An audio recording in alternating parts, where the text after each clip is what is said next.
दोस्तों, त्रेता युग में ऋषि मुनि जब किसी से भी नाराज हो जाते थे तो उन्हें श्राप दे देते थे और उस श्राप का बोझ उस व्यक्ति को सारी उम्र भुगतना पड़ता था। ऐसे ही एक श्राप के बारे में आज हम आपको बताने जा रहे हैं।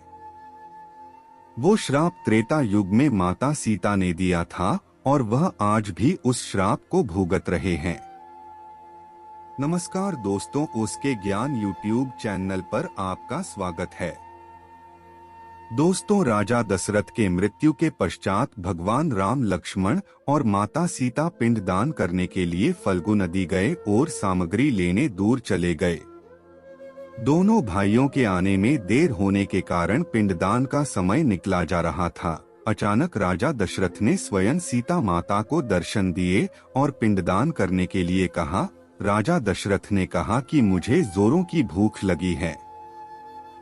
तब सीता ने अपने मृत ससुर से कहा कि पुत्रों के आने तक प्रतीक्षा कीजिए, उसके बाद हम तीनों चावल और पिंड बनाकर उन्हें दान कर सकेंगे। परंतु दशरथ ने प्रतीक्षा करने से मना कर दिया और माता सीता से फल्गु नदी के किनारे के रेत से पिंड बनाकर दान करने के लिए कहा। तब राम तथा लक्ष्मण के आने से पहले ही माता सीता ने पूरी विधि विधान के साथ पिंड दान कर दिया। पिंड दान करने के समय 5 साक्षी थे, जिसमें पहला वट का पेड़ था, दूसरा फल्गु नदी, तीसरा एक गाय, चौथा तुलसी का पौधा और 5वां एक ब्राह्मण थे।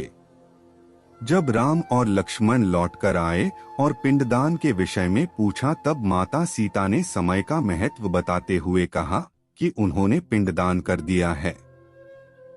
लेकिन राम को भरोसा नहीं हो रहा था कि उसके पिता स्वयं आए होंगे।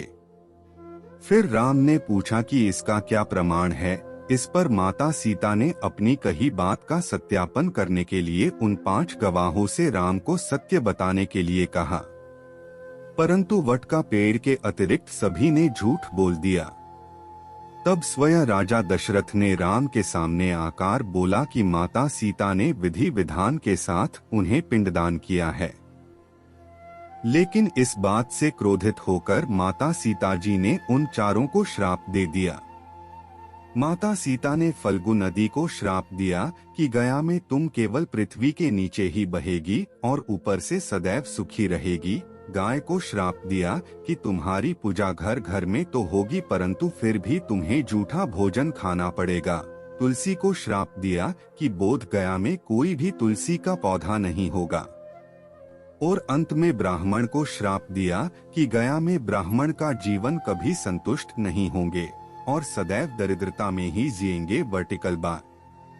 और अंत में सीता जी ने वट के पेड़ को वरदान दिया कि जो भी गया में पिंडदान करने के लिए आएगा वह वट के पेड़ को भी पिंडदान करेगा। तो दोस्तों, इस प्रकार से सीता माता का श्राप वहां उपस्थित 4 साक्षी आज भी भोग रहे हैं।